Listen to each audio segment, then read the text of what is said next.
Every day, illegal drugs are seized at U.S. ports of entry, but discoveries of one deadly drug are surgery.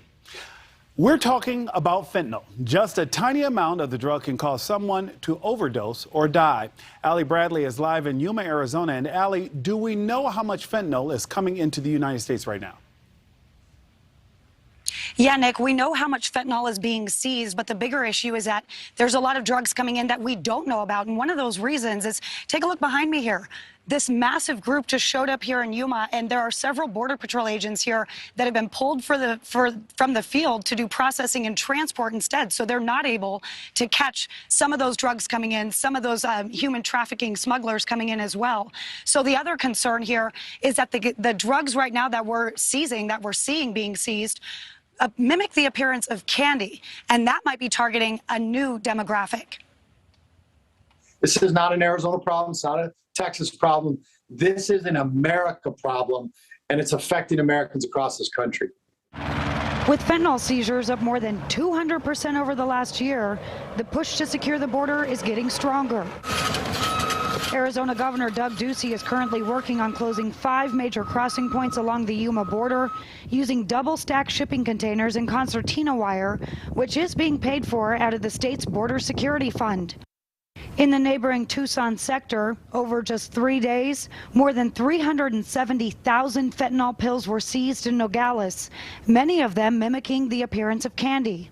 The port director there taking to Twitter, saying he's concerned this could be a new trend by transnational organizations targeting younger users. Sheriff Mark Lamb agrees. Clearly, they are marketing these fentanyl pills for kids. They made it look like candy. The majority of fentanyl seized happens at the ports of entry. But Sheriff Lamb says based on how the cartel operates, there are more drugs flooding into the country that we don't even see. It's probable that they brought in millions of pills that we did not catch, that we did not see, that are now circulating amongst American communities.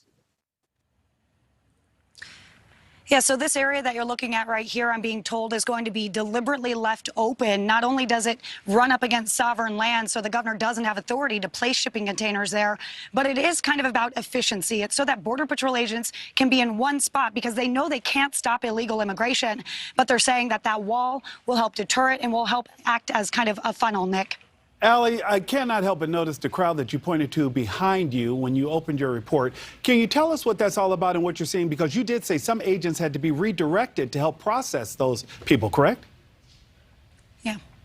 Yeah, and that's really common. Agents get pulled all the time from the field to transport and process people. When you get a big group like this, we showed up about an hour ago. There are about 150 people when we first showed up. Now we're looking at well over 250 people still waiting for Border Patrol to start their process. So right now, when I talk to some of these families, we have people here from Ukraine, from Peru, from the Dominican Republic, which is fairly new. Border Patrol agents tell me that they're seeing that a little bit more common, but the majority of these people here in this group are from Cuba, Nick. Allie Bradley, thank you so much. It's clear that this crisis continues. Thanks for watching. Go to newsnationnow.com to find NewsNation in your cable lineup. And don't forget to click the red subscribe button below to get more of NewsNation's fact-based, unbiased coverage.